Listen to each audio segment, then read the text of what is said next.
And part of this idea of using beauty towards freedom is that, you know, one of the things that I've realized is that I've been my most disempowered when I've been in my most negative, cynical space, because it limits your imagination, it limits your flexibility in thinking. And you need an imagination in order to think up solutions to a problem, and you need optimism, especially, to be your most creative. What does it mean to be truly human? And Schiller is exactly addressing this. He would be furious about the conclusion of the Frankfurt School, because he said, no, quite on the contrary. It was, what happened was a result of the lack of beauty as a corrective during the preceding ages and the preceding decades before the Second World War.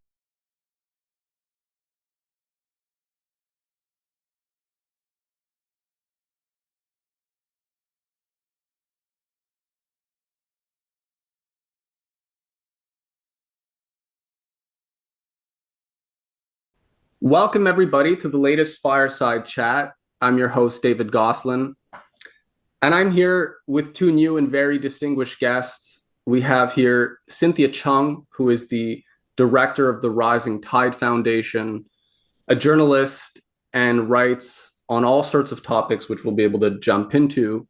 And then we have Dr. Uwe Alschner, who is also a journalist, a consultant, has a background in policy, and even pharma, I think. And so we have two interesting guests here that we've brought to discuss, of all things, a poet, right? You guys are in policy making, geopolitical analysis, historical analysis. And yet I thought it would be good to have you guys here because you've all written on the importance of the works of the poet Friedrich Schiller and the role of classical education in sort of grounding people in these contentious political and social times. So guys, welcome to the show. Thank you for having us. Thanks for having. And so Uwe, you're over in Germany. Whereabouts in Germany again? If you draw a line from Amsterdam to Berlin, west-east connection, Amsterdam, Berlin, and the north-south connection, Hamburg to Cologne. I'm right where the two lines will cross. So it's in the northwest of Germany. It's comparatively close to the North Sea, but it's still an hour and a half to drive to get to the shore. But it's 10 hours drive to go to Italy. So roughly that's where we are. Interesting. Well, shout out to Deutschland. And we have Cynthia here, who's by the lovely Lachine Canal in Montreal. Spring has finally sprung. So yeah, I think it's a great discussion. And you guys recently wrote some articles on the question of Schiller and classical education. Most recently, Uwe, you had a very fine piece simply titled The Future of Humanity. And you've been discussing various policy questions. You worked on a documentary with Vera Sharav called Never Again Is Now. Sharav is a Holocaust survivor, and you guys have put out some very compelling work right now. So in your article, Uwe, I'll just read something because we're going to be reading Schiller quotes throughout this discussion for people and getting them acquainted with Schiller and why he might be useful for anyone who has some hopes of seeing a genuine and lasting cultural and aesthetic revival. There's a lot of stuff to read out there, and Schiller isn't that well known. So having two of my fellow Schiller buddies, I think will help to, give people a sense of why that is. So in The Future of Humanity, Uwe, you write, it was the German poet and philosopher Friedrich Schiller who, after studying the disaster of the French Revolution, had come to the conclusion that only the combined development of both essential human capacities, for feeling as well as for thought, could bring about the most perfect of all works of art with the construction of true political freedom. Anytime we're talking about the role of poetry or art in politics, people can get apprehensive or wary. But you've written on this a fair bit, Uwe, and the role that just listening to a classical composition has played in helping you to regain composure in our contentious times. So yeah, what would you say to people who today there's often this idea that, well, who's to say classical music is any different than any other kind of music, right? Mozart helped you regain composure, but why can't I just sit on the porch, turn on some Stevie Nicks, have a glass of sangria and a cigarette, and why is that any less transcendent, right? So people are going to say, okay, maybe there's better or worse art, but can you really say that there's something is objectively more beautiful or less beautiful than something else? Like, who's to say classical art is superior or better? And people get worked up. They're like, what are you, a fascist or something, right? Back in the day, the Congress for Cultural Freedom played a big role on that, which maybe we can discuss later, in terms of trying to disabuse people from the idea that there could be some objective notion of aesthetics or beauty. And yet Schiller makes the case, right? Yes, he does. So thanks, David, for inviting me to this wonderful talk, which gives me the opportunity to be in a meeting, in a recording with Cynthia Chung, for the first time, which also connects to my getting to learn about Friedrich Schiller, because that is due to having watched a talk with which Cynthia has given a couple of years back. I think it's 2 or 3 years, about transhumanism, which related to my work, which you mentioned, with Vera Sharaf. I'm not going to go too deep into this, but it is. I have very great sympathy for people who don't know Schiller, because I didn't know Schiller very much. I knew him by name, being German. You have to know Schiller because in every town there is a street named after him. But last time I read something from Schiller was in school, and it was The Robbers, and it was, it was an old story. It didn't really have much consequence for my studies. So I thought, because the way I was introduced to it was quite, boring or traditional or whatever you want to call it. And in this talk about transhumanism, and why this will not succeed, which is the most important part of it, Cynthia ended on a Schiller quote. It is through beauty that we will get to freedom. Or I don't have the literal quote with me in English now, but that's basically the essence. And I really was, this emotional inner voice saying, yes, I want to believe this, because everything looks so dire and looks so bleak out there. And this is something which I want to hold tight and hold dear to my heart. But at the same time, I thought, but then again, I must admit it's a bit naive, isn't it? I mean, how would this work? How would this work? And then I remember that I made a decision. I made a conscious decision to take up this guy Schiller and look, first of all, where he wrote it.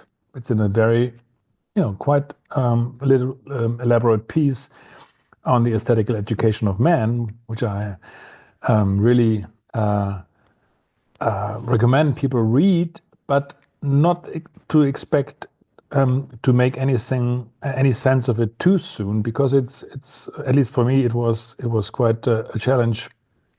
But since I made the decision to really understand this, I eventually got a good understanding of what Schiller meant by this, and this is then the connection where I could embrace what my children saw. I've got 3 children with me and my wife, and they've always been saying my work in the political arena, my work as a journalist, trying to expose and and investigate scandals. Of course, the most glaring of which being that what we call COVID,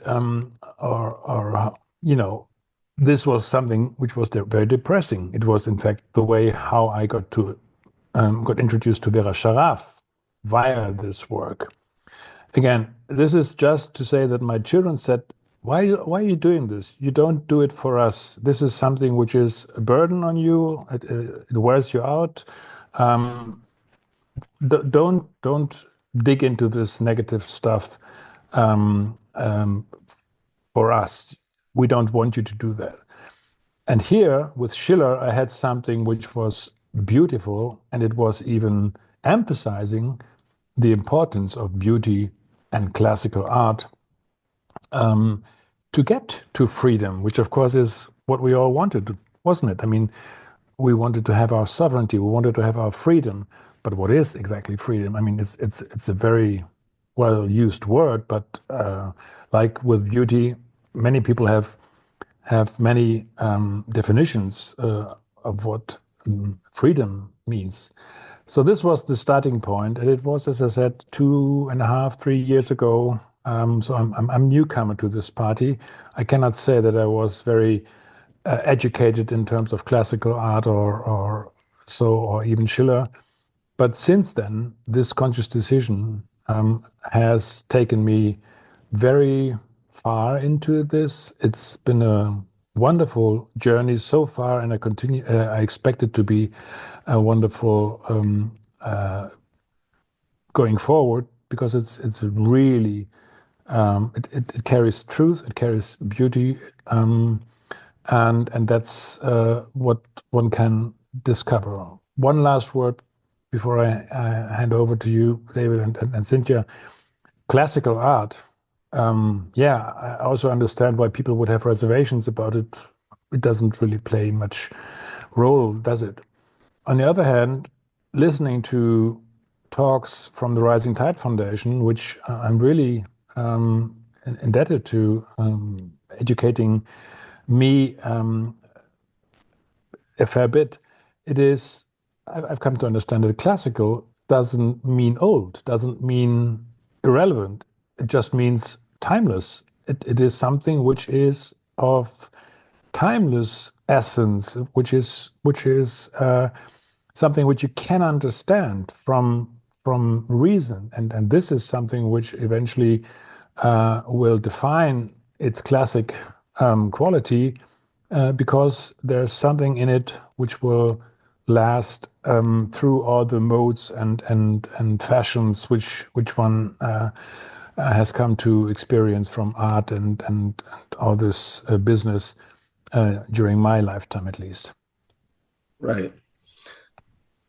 And yeah, I think Cynthia, you write on the same thing in terms of the artist's role in creating things that do outlast the modes and fashions of an age. And is that possible? Or is everybody just the product of their age? You write, let's see here. Yeah. Due to all these complications and complexities, it is believed by many that this is actually an impossible task, transcending our age, or not just being a product of our age, that no one can escape being ultimately a product of their time, and thus are subjugated to the prejudices and fallacies of such a time. They conclude that the great writers of the past will always be limited in their use and influence on the present and the future. That's always a big thing, right? And again, you're coming from a policy standpoint as well. Maybe you can say something about how you're thinking about the role of art for something like the Rising Tide Foundation, what the Rising Tide Foundation looks to. But yeah, what do we say to people who ultimately feel like you have to work within your times, but stop there, right? Even if that's true, they don't go further, and to this higher timeless dimension. Mm-hmm. Um, I apologize if at some point it's going to get loud because every now and then there's loud trucks going by, which I should have maybe chose a different location. But thank you as well for having me on, and Uwe, that was a great introduction to the conversation, and always nice to hear your story and where you're coming from, and how quickly you're just absorbing all of this material. But it's very very similar for like the English culture too, for Shakespeare. Like Shakespeare is considered, I would say, standard teaching for all English courses, and yet very many people, even though Shakespeare is, I would say, more well known in terms of like multiple plays he's written, people don't really still understand Shakespeare on a higher level either, or even like how political his plays were in the art that he was doing.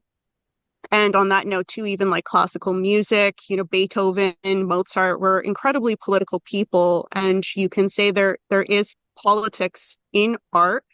And part of this idea of using beauty towards freedom is that, one of the things that I've realized is that I've been my most disempowered when I've been in my most negative, cynical space, because it limits your imagination, it limits your flexibility in thinking. And you need an imagination in order to think up solutions to a problem. And you need optimism, especially, to be your most creative in a solution orientation.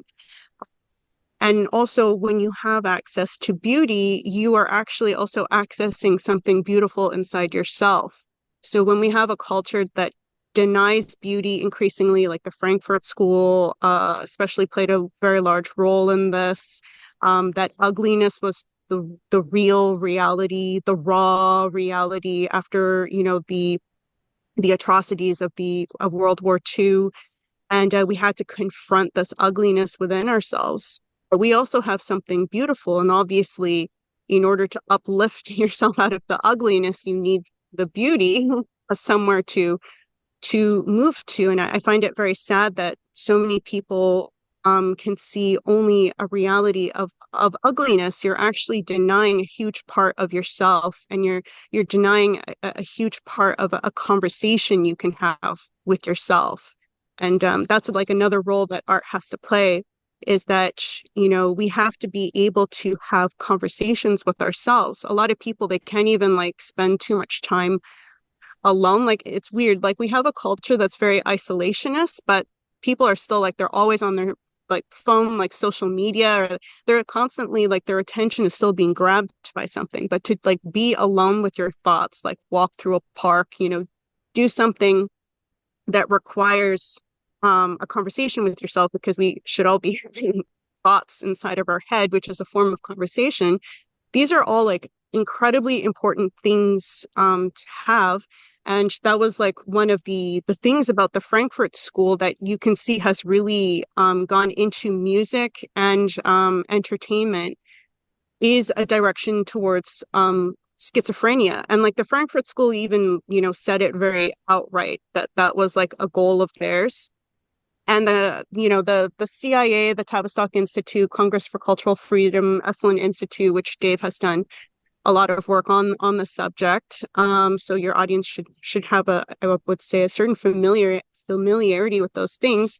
It was all to push people towards dissociative patterns in thinking. We actually want to, and we're most happy and healthy and balanced when we are able to have a conversation with ourselves. It's not just like meditation where you empty the mind, sort of idea. So art from that sense is very political because its first goal is to empower the individual. And once the individual is an empowered person, then they can empower others. And so that's how I view timeless art, which, Uwe, that was great of you to clarify that classical really means timeless. And we're human beings, no matter what age we're born into, we all go through similar struggles, of what you have to overcome spiritually, which is never a journey that really changes all that much. Like there might be different forms of distraction, but even then it is like the same old story. You look at the philosophical dialogues from ancient Greece, and it's the same debates of like what is beauty, what is the point of life? Is it to seek out pleasure, avoid pain? Where we have like the same issues. And if you're too bounded to with like the world you live in, that also isolates yourself from other cultures in the world as well, right? We have a universality of what is to be human, and just because you're in a different culture doesn't mean you can't have a communion with another human being, even in a different culture. And so that's what Rising Tide tries to do in a nutshell, is to approach these subjects from that standpoint of to empower the individual. And again, very much a Platonic method in the search for truth, but Schiller was very special in the sense that he was the one to really emphasize beauty like no other philosopher that I had heard outside of his work, and that to be a good person, you don't have to be stoic. And that's what so many people think, you have to be Kantian. And he was like, you can be free and you can will it. It will come to you naturally. And that's when we're, in the best place that we are, is that we naturally will desire what is the best, and it doesn't have to feel like a duty. Right. Yeah. And again, Schiller has so many great quotes on this. So I think we want to give people a sense of that. I'll just read something from Schiller, which you quoted, Uwe. As the mind in the intuition of the beautiful finds itself in a happy medium between law, the rational solution, and necessity, the action taken in survival mode, it is because it divides itself between both, emancipated from the pressure of both. So beauty stands in this intuitive or transcendent middle where necessity and reason naturally unite, right? And it's there to show us that that does happen, whether we choose to embody that or pursue it. Schiller makes the point, remains our choice, right? Everybody has free will, but he's saying that the aesthetic consciousness creates this intuitive state where you actually have an example of the things, reason, these dualities being resolved through beauty. And that's an essential reminder. That's essential to the development of the character, right? And as Schiller says, I know of only one secret to guarding man against depravity, and that is to arm his heart against weakness, right? And how does he do that if he doesn't have any beautiful conceptions or notions? Or inversely, I mean, if ugliness is the main thing that we have to address because there is this ugliness, and the reason that we had things like the Holocaust or all sorts of, the French Revolution is because people were starry-eyed romantics who didn't want to look at the evil, face the evil and ugliness in man. And therefore, it's art's job to present that ugliness, to present that evil, supposedly in order to allow people to resolve it. But I think, as you said, Cynthia, if there isn't a higher conception of beauty than just surrounding people with ugliness, they disassociate, right? People check out. We see that all the time. And that's normal, right? It's not because there's something wrong with them. It's because there's something missing in our culture, right? There's something that's not being fed and cultivated in people. And so, Cynthia, your essay, which we'll link to in the description, that everybody should get a chance to read, including the Schiller's theater as a moral institution, and they should read Schiller's actual essay. But just a quote from that essay, which you cite: "The stage brings before us a rich array of human woes. It artfully involves us in the troubles of others and rewards us for this momentary pain with tears of delight and a splendid increase in our courage and experience. What our soul only senses as distant premonition, we hear audibly and incontrovertibly affirmed by the startled voice of nature. Eternity leaves its dead behind so that they may reveal secrets which the living could never divine. And the cocksure villain is driven from his final ghastly lair, for even graves blurt out their secrets. But not satisfied with merely acquainting us with the fates of mankind, the stage also teaches us to be more just toward the victim of misfortune, and to judge him more leniently, for only once we can plumb the depths of his tormented soul are we entitled to pass judgment on him. Only here, on the stage, do the world's mighty men hear what they never or rarely hear elsewhere: truth. And here they see what they never or rarely see: man. Theater considered as a moral institution." I think that's a beautiful quote that could be unpacked for a while. But yeah, Cynthia, you were citing this in an essay about transhumanism, right? That was your... That one was like just a short write-up, I think, on like what is the role of the artist and like the French Revolution. And I bring up Schiller like super quickly on the Harari presentation on transhumanism that Uwe was talking about. But it's like it's at the very, very end. I don't really go too much into Schiller, but I'm so happy that it was so effective like on Uwe. That makes me feel like really great because what do you say at the end of a presentation on transhumanism? It's something that you have to find within yourself, which it's difficult for people to know what the alternative to the world of like that kind of direction of is constantly trying to dehumanize us. What is a humanized person if you don't have like, even an example that is meaningful that you can relate to. So Schiller, I only mentioned him briefly, and again, really happy that Uwe sought Schiller out because of that. But yeah, did you want to flesh out that beautiful quote though from theater as a moral institution? Yeah, and I think in just in contrast to, what is the view that Schiller's offering here? In contrast to say something like transhumanism, which for people who aren't familiar, just in short, maybe if you want to contrast them. I've noticed that there are still a few shows that are using that kind of classical structure, which are actually Chinese TV shows that are like very impressive with the level of human psychology that they have, but they don't like here in the West we tend to look at like the worst qualities, or we really oversimplify the psychology of characters, and it's become very formulaic, and it doesn't really go deeper into the psychology unless it's like a dark negative one.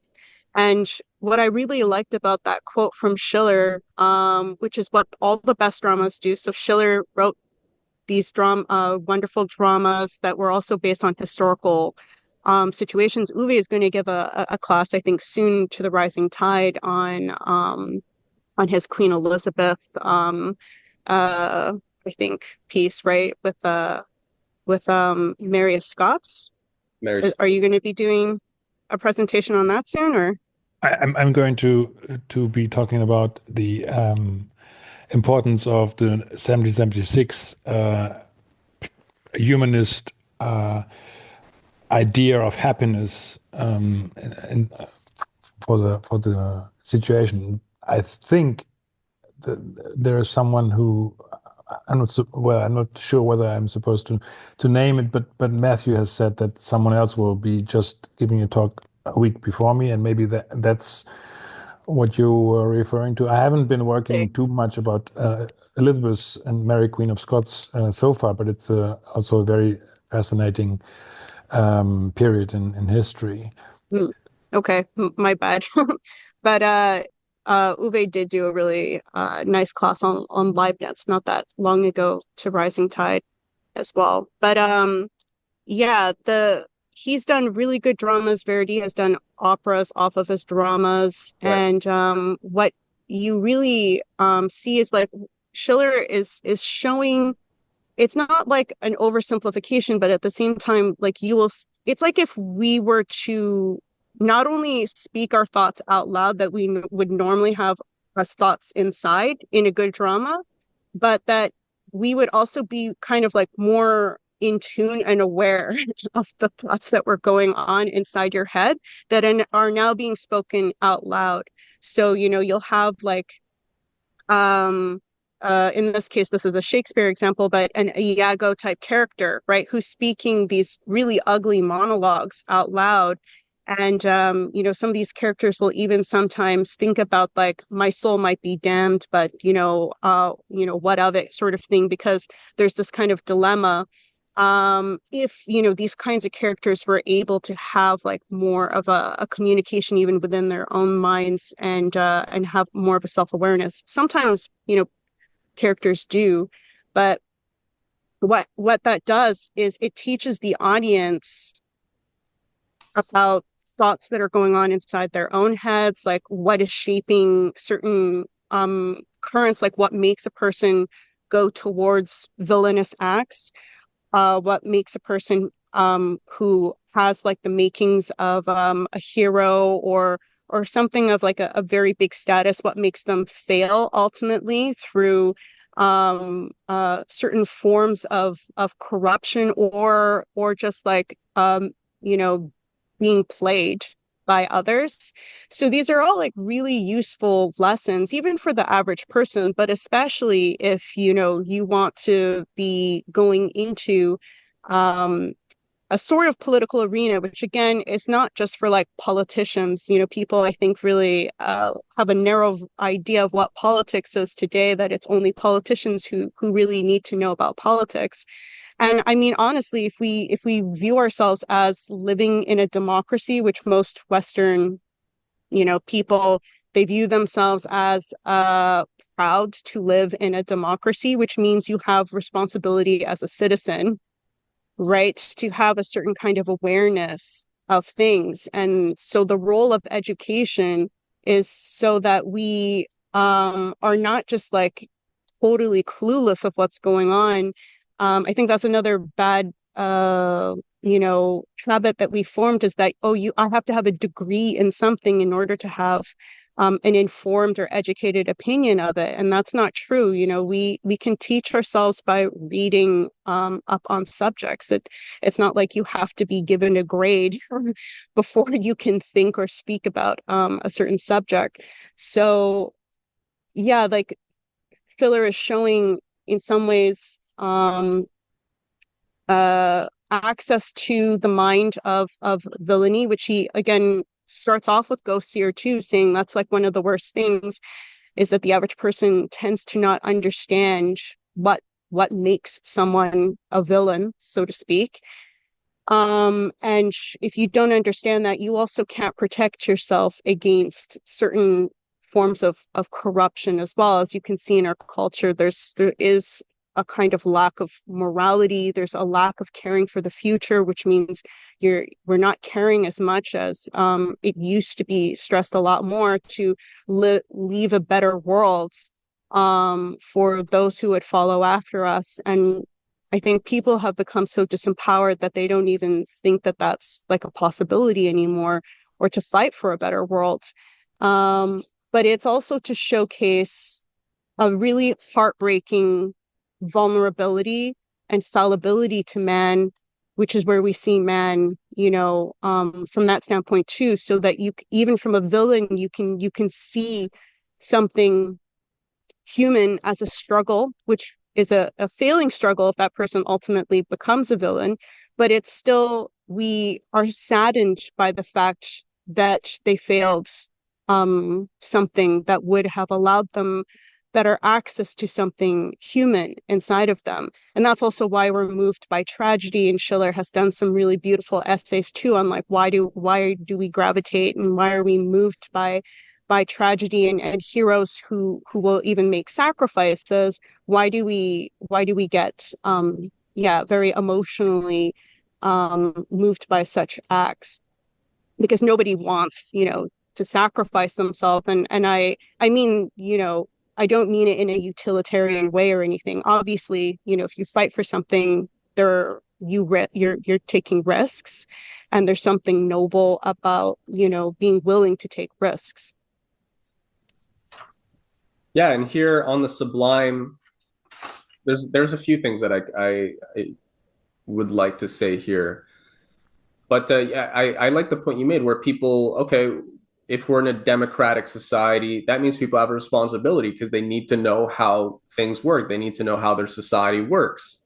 So it's actually the threshold for what you actually required from a citizen is much higher. And yet, then the first instinct though is like, oh, okay, so I don't know enough about how society works. I should probably get a degree in political science or sociology or something. And yet, like the point you're making, I think, is that actually, well, no, in fact, that could cripple you, but also a much easier path. I wouldn't say a shortcut. I don't necessarily believe in shortcuts, but there are paths of least resistance.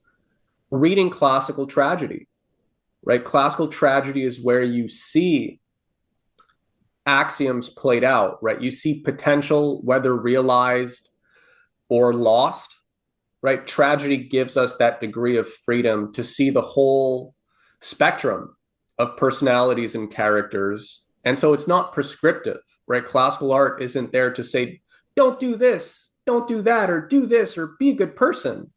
But it's putting the whole thing before you and letting it play out. And I think in terms of psychology, the reason that can have such a profound effect on people is that oftentimes it's people's refusal to play out a vision of themselves or an idea of themselves that they don't like, right? Or things they're like, yeah, in their mind, they're a much better person than they are, maybe. And so then they're surprised when they make certain mistakes, right? And they're disappointed with themselves. Tragedy is preemptive in that sense, in that it plays the whole thing out for you, and that can shock people, right? Because they weren't necessarily psychologically ready to play out the whole thing, right? And they find that they see themselves in the characters on that stage. And so, yeah, it is very complex and dynamic in that sense. And so the irony for me is that with all this talk of, the Frankfurt School, the Congress for Cultural Freedom, and all these ideas in a lot of modern art, early 20th century modern art, that man has to face the ugliness within him. And yeah, that beauty sort of the romanticized idea of beauty has just crippled man's ability to face reality. And yet there's been a dearth of tragic compositions in the 20th century, right? We're also told that tragedy, the argument was made that tragedy is also outdated, right? Because people don't have all the same shared values anymore. And so for tragedy as an institution to work as it did in ancient Greece, it's because people had these collective meaning maps so they could all relate and emote with the thing. But in a secular world, you can't really have tragedy as art anymore because people have different ideas, right? And so I feel these kind of things, right, there's a rejection of universals, right, in the assumption for that argument.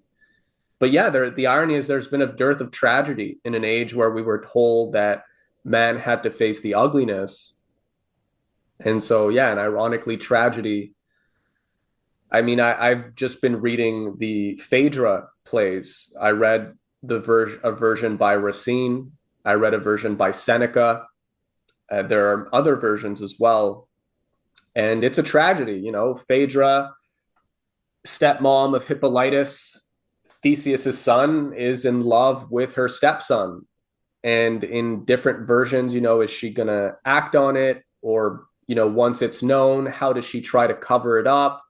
Is she fully in control? Is she ashamed, or is she a full hog villain that does everything to hide her, you know, unapologetic acts?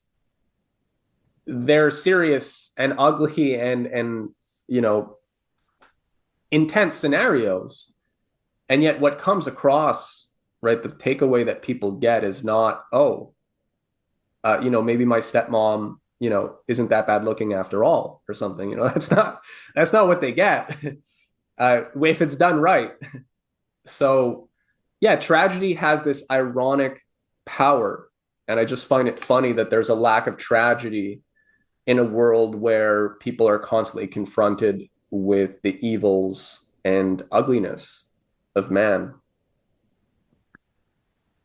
So let me just point out to you that one reason why I really was so excited about reading Schiller, what he had to say, was because apart from being a political animal, having worked inside politics, I've also started working as a coach in 2010 around, I think it was, because of the destructive nature of politics, and I wanted to do something constructive, and so values and purpose was the thing I'd worked about, and I did some not some work, I did a lot of work in this field, and my coaching handle, so to speak, has been, let me just show you here briefly. You see here, it's the German version, ganz Menschsein, but in English, it would be translated as being wholly, truly human, or yeah, something of this kind. What does it mean to be truly human? And Schiller is exactly addressing this. He would be furious about the conclusion of the Frankfurt School and its ugly dogma, ugliness dogma, dogma of ugliness, because he said no. Quite on the contrary, it was what happened was a result of the lack of beauty as a corrective during the preceding ages and the preceding decades before the Second World War in particular. And that's because humans, if they are deprived of beauty, they will tend to become either barbarian, so that is cold-blooded, rational fascists, or they would become wild savages, being just driven by pure sentiment, hysteria, and stuff. And beauty is the quality which is able, in a unique way, to act on both of these essential human features. So our sensuousness and our rationality are gifts which we have been given. But we have to develop our humanity, which everyone will understand when they look at a baby. A baby is not able to live on its own. It has to be taken care of. It has to be cared for. And a baby is beautiful. Every baby is beautiful. Why is this? So Schiller is talking about beauty as something which has to be understood from a reason, a perspective of reason. And when you look at a baby, it is only reason which will lead you to the conclusion that a baby is beautiful and why it is beautiful. It can be, wrinkles and all of this, but it's still beautiful. Why? It is the next phase of life, as seen from a perspective of an adult, right?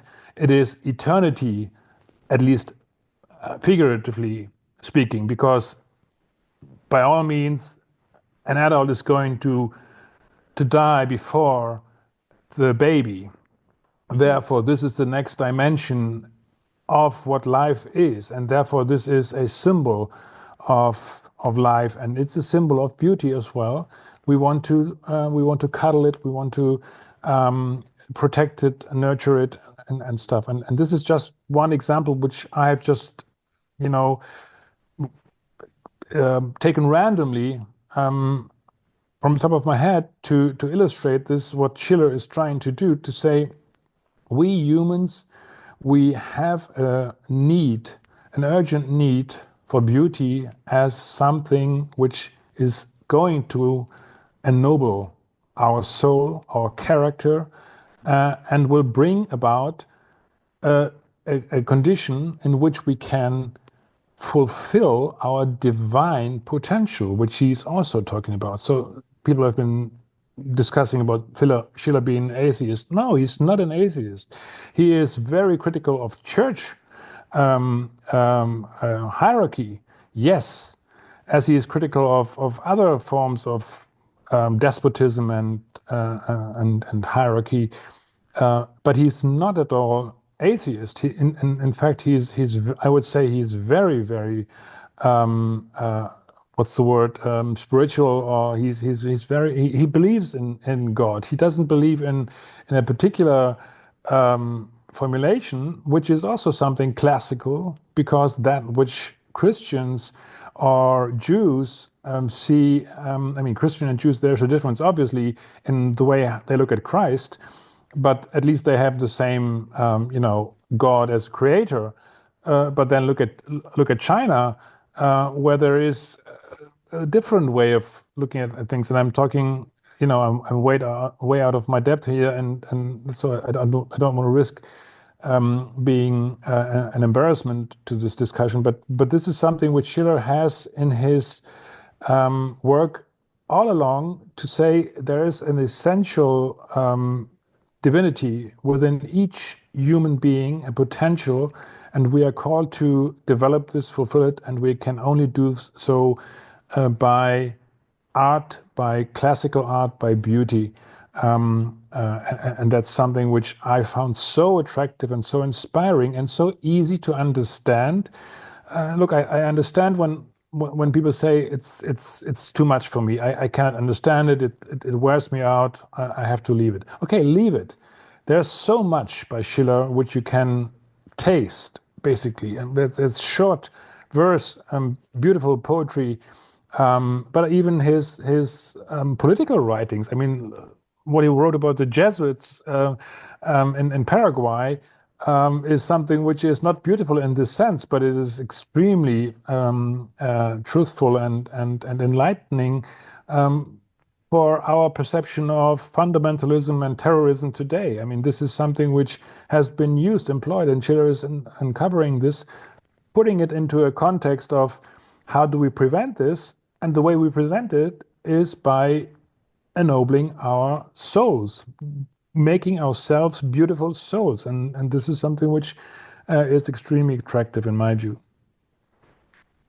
Yeah, and I would quickly just make a note before you take over, Dave, that yeah, you don't have to have a religious doctrine, I think, to follow the golden rule, right? Of like, do unto others as you would have done unto yourself, is one of the core teachings of Christianity.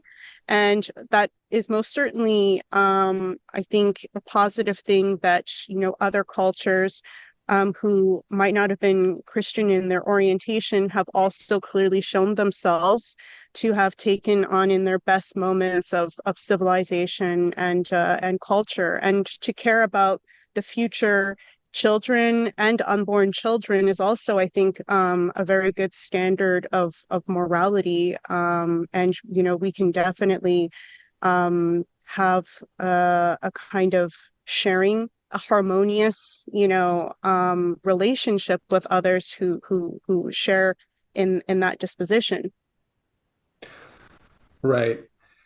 And yeah, again, Schiller, it's such a vast world. We've all read the letters on aesthetic education of man. which is where a lot of these ideas are elaborated in great detail. I recommend it to everyone. And yeah, well, I think for me, often it becomes a question of whether things are seen in a purely tribal way, right? You could be any religion you want. If you're coming at it from a truly tribal perspective, then yeah, you don't really necessarily care about all the children in the world or whatnot. You're concerned about your community, and your world pretty much stops there. And hey, that's not. You look at the Protestant versus Catholic wars, so it was Christian against Christian as well, right?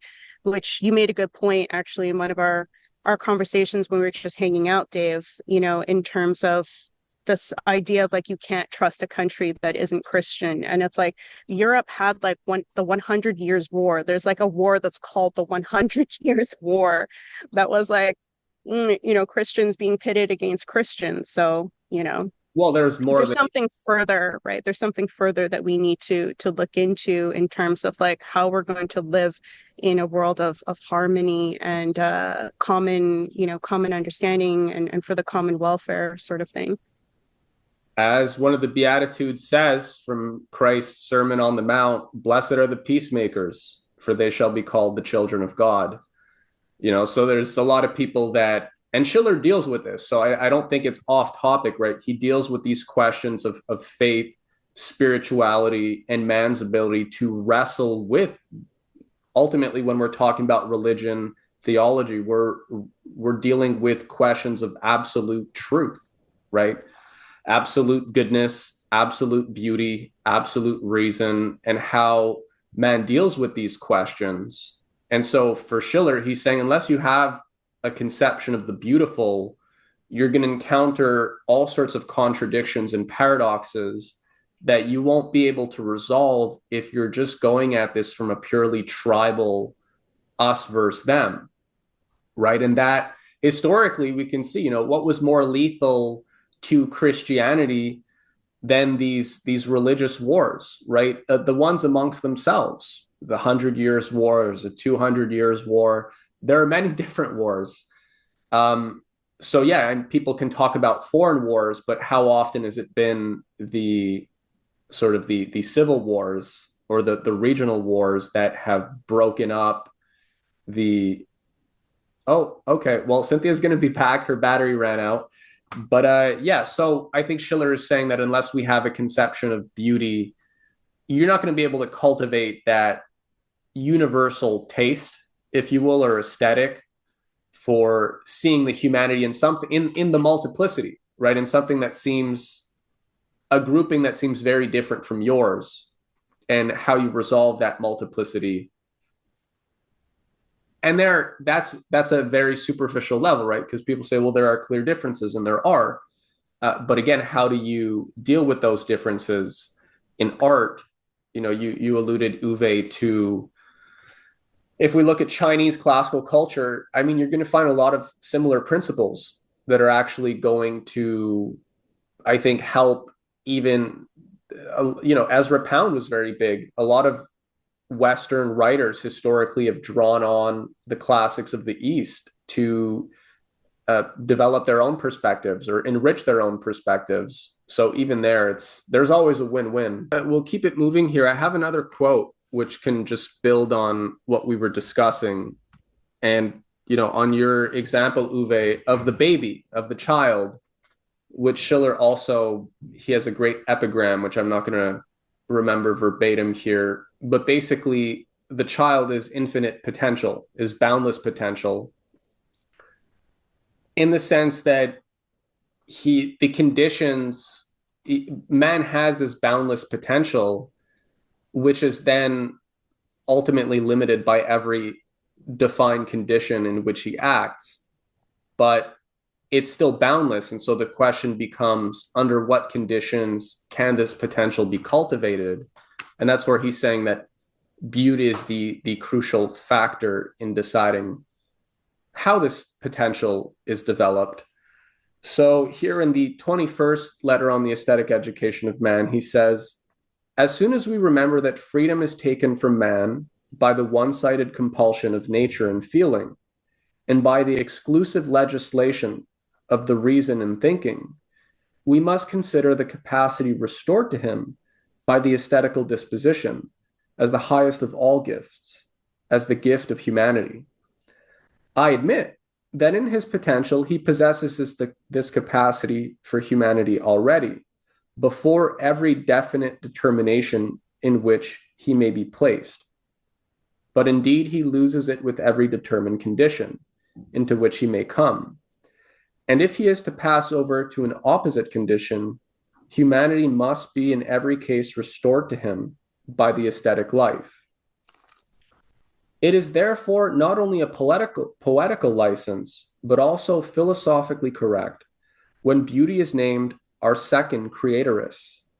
For even though she only makes it possible for us to attain and realize humanity, leaving this to our free will, she thus has this in common with our original creatoress, nature, which has imparted to us nothing further than the potential for humanity, but leaves to our own determination of will the degree to which we make use of it. 21st letter on the aesthetic education of man. So here, as a metaphysical truth, Schiller is recognizing there's this objective potential in man, but then how do you objectively develop that depends on subjective conditions. And so how do you foster that?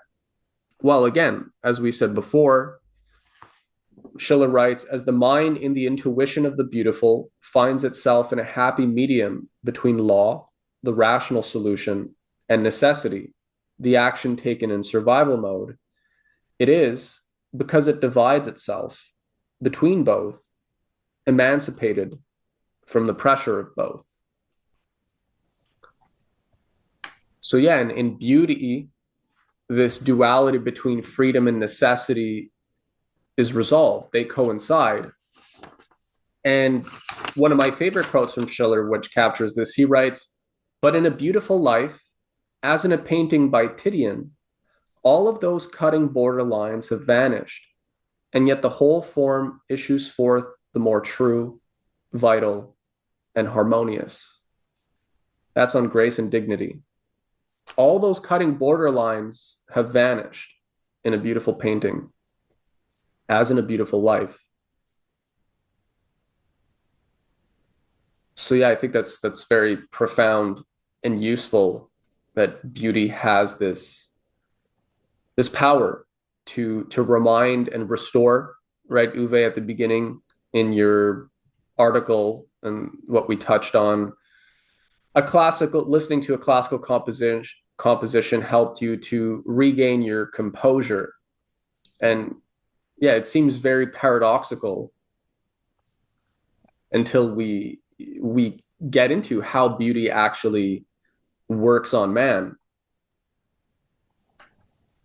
One of the lines I've had bouncing around in my head is that the savageness of man can never be, without beauty, the savageness of man can never be tamed.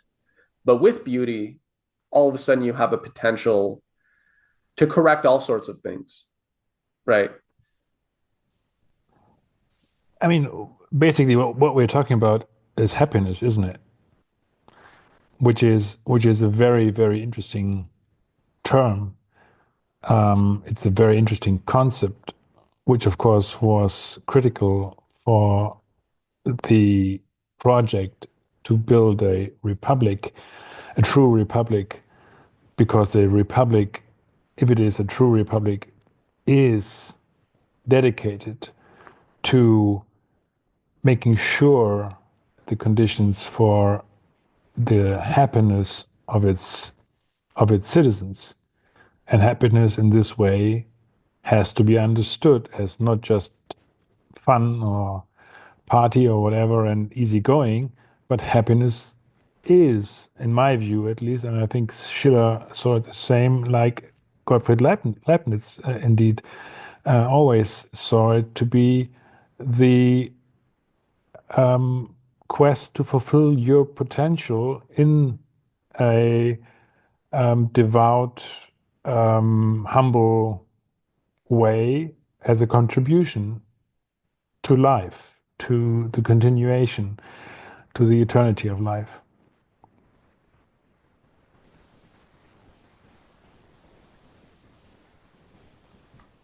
Yeah, well, that's definitely a big question, right? Is happiness, what is happiness? And again, oh, is this too philosophical and abstract? Is happiness just acting on whatever immediate impulse one has, or just people say follow your heart.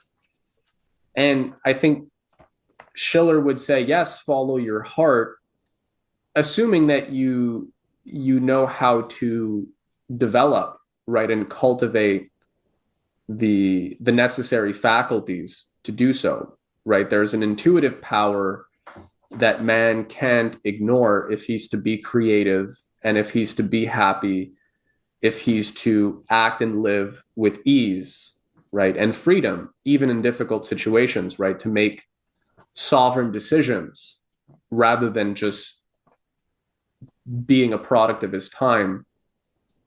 But yeah, the freedom that we're talking about, the aesthetic freedom, presupposes man's capacity for development, and that there's no just freedom without development or cultivation, but that this cultivation and development is natural, right? It's what makes people happy when they feel that they're developing their potential. And I actually remember there's an interesting segment by Gabor Mate, who's a psychologist. He's the father of Aaron Mate, also a journalist. And he was saying that in his practice, what he saw is some of the most unhappy people were the people who had lived their lives and maybe they were successful, they had a lot of accomplishments and accolades, but the unhappiness stemmed from not being true to themselves, right? So I think of a lot of modern celebrities. They have power, fame, abundance, and they're beloved by all sorts of people. But who is it that the people love? Is it really the person who they are, or is it the image that has been curated? And to the degree that people have been just living out or playing out this image of themselves that isn't true to them, they're not happy. And so, yeah, we do need to find ways to develop our potential. And to the degree we feel we're not, we're usually unhappy, and we tend to disassociate, right? We tend to get distracted. So here again, beauty from the Schillerian standpoint brings clarity, right? It brings perspective.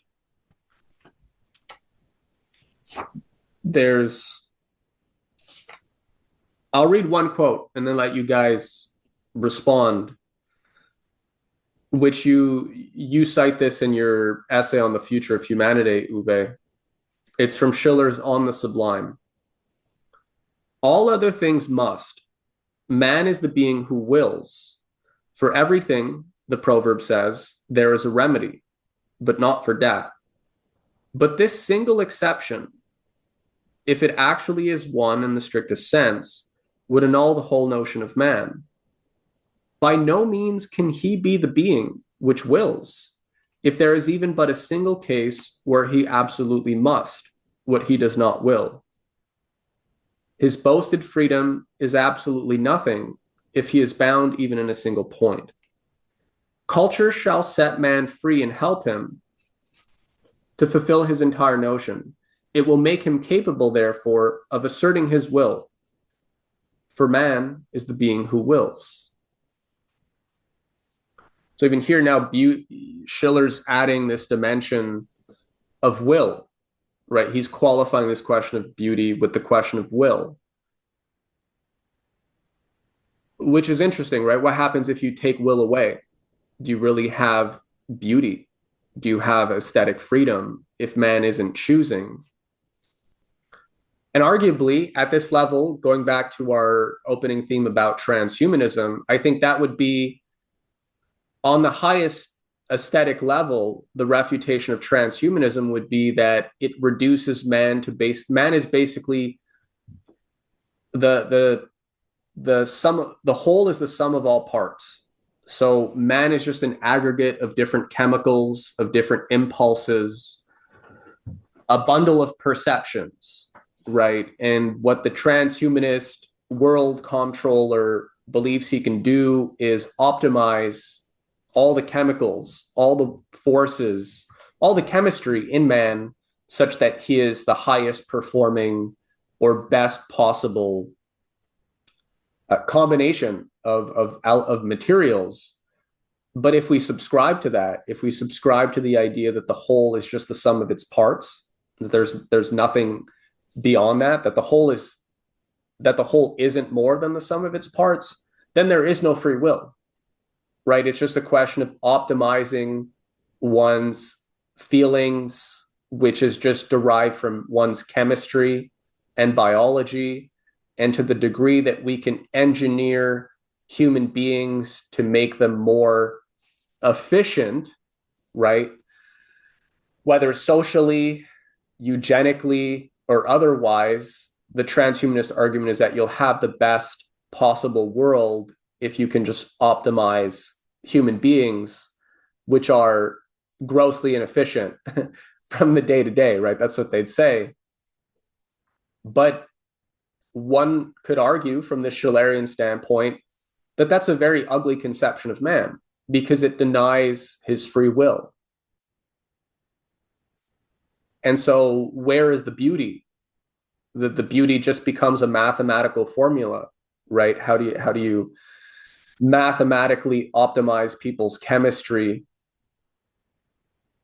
There's no freedom in that. And it's funny, we're in 2025, right? The debate over free will has been going on forever, and yet it's so popular today, right? The Sam Harrises of the world, the owners of meditation apps and stuff who preach the four horsemen of the Enlightenment, right? Is that not what they're called? They're the four horsemen of the new. I think I'll add something to that quickly, Dave, and then I'm going to probably have to step out because the person at this coffee shop is not very friendly to me having this meeting.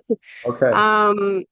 But I think that that's a really good point that you're making on and what Uwe was making a point to at the beginning, which was like, what is freedom even, right? Because there are people who have different definitions of what is freedom. I would say like one of the most common definitions is that you should be able to do whatever you want as long as it's technically not, harmful to someone else. Although again, how we measure even harm is another thing that can be debated. And again, this is something that like had really come up during Plato's speeches as well. On the Gorgias, I think there's like a really good example, and Schiller most definitely also I think was a fan of Plato.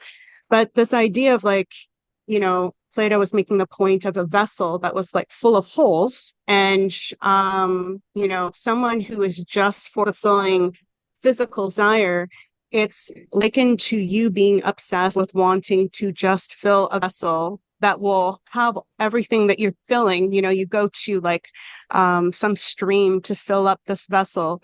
It will constantly, slowly leak out. And everything that you're going about in terms of like the purpose to your life and everything is now about filling this vessel. Can you hear me okay?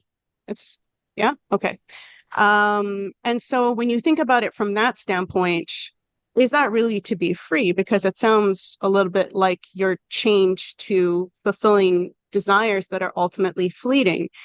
Versus, is there something that we can fill ourselves with that is much more stable, much more fulfilling, and can actually free us up to do things otherwise? And I think that sort of freedom is the freedom I'm most certainly happiest with, is a freedom that also has a sense of responsibility that comes with it. Because obviously, if we're living in a world where everyone's just living for themselves, it's not going to be a very great world that we're living in.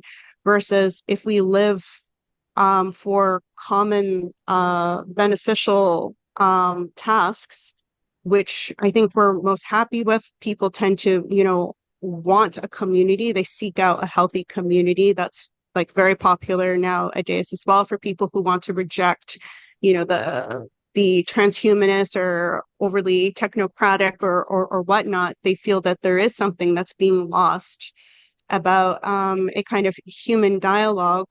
But the higher freedom is this idea of how you yourself can play a role in the benefit of others, but also being able to situate yourself not only in the present but in the future, in your future, to have a dialogue with your future self, to have a dialogue with the future possibilities of what lays before us in terms of possibilities.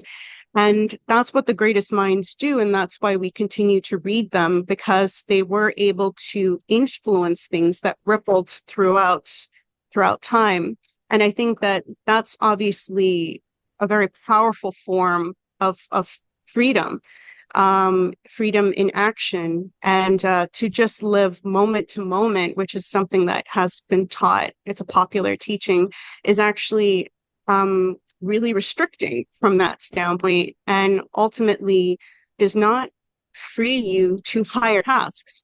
Freedom should be that you should feel that you can accomplish great things. That should be part of an idea of freedom. It should be to just, live without hardship or live without being challenged.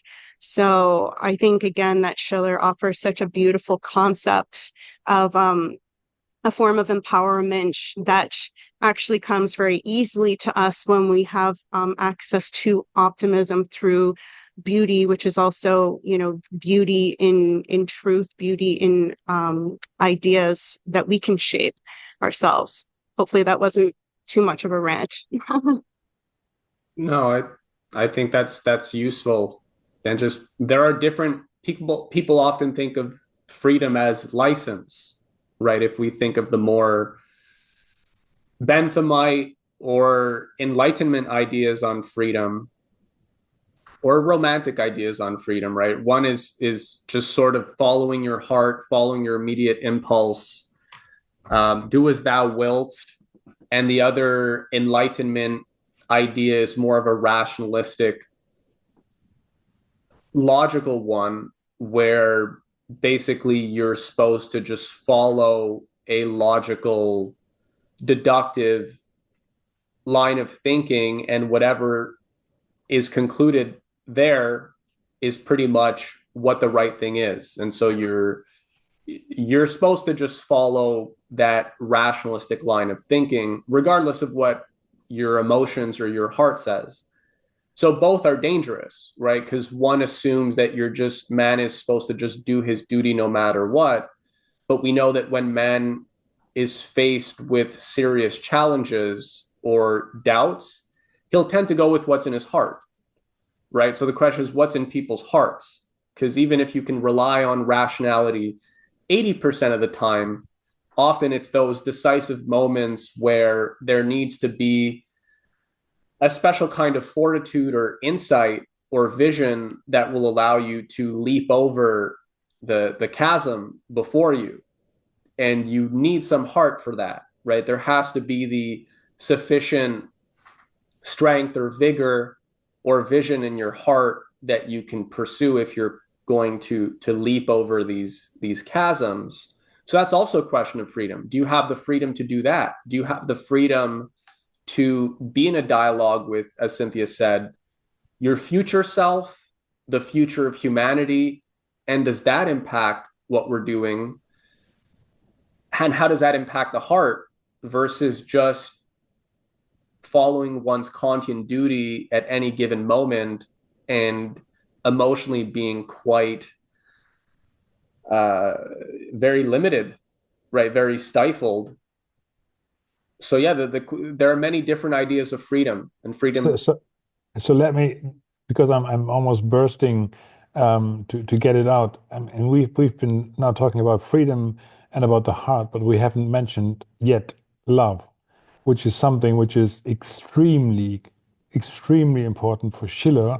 If you look at his Maid of Orleans, which is all about the capacity to love your neighbor, love your fellow countrymen, love your people, love your nation, even as you would love yourself. So it's not do as thou willst, but it is love your neighbor as yourself, which is all, which is um, driving and carrying Joan of Arc in Schiller's view, because he defends her against Voltaire's um, um, cynical, violent satire, which isn't a satire, it is really to try to destroy this idea of love as a foundation for a nation. Um, and this is something which is extremely important for Schiller in terms of it being something which, like beauty, reconciles two natures. It reconciles reason with the with the natural survival mode egotism, and therefore this form of love, which Joan of Arc personifies in this play, which is one of the most important plays which Schiller wrote and thought about a lot, is something which plays into a definition of freedom in a comprehensive way, I would say. Oh, you're muted. That was a really beautiful point, Uwe, and I'm really sorry, guys, that I have to drop off earlier than expected. But next time I will have a battery charger that will allow for a longer discussion. We should definitely do this again because, like you said, you can. There's no limit to how much we could talk about with Schiller. Maybe even talk about a few key pieces and maybe talk about those more in detail. Yes, and we could keep going for a while, but yeah, we can end it here. And what I'm going to do, and this is magic of television,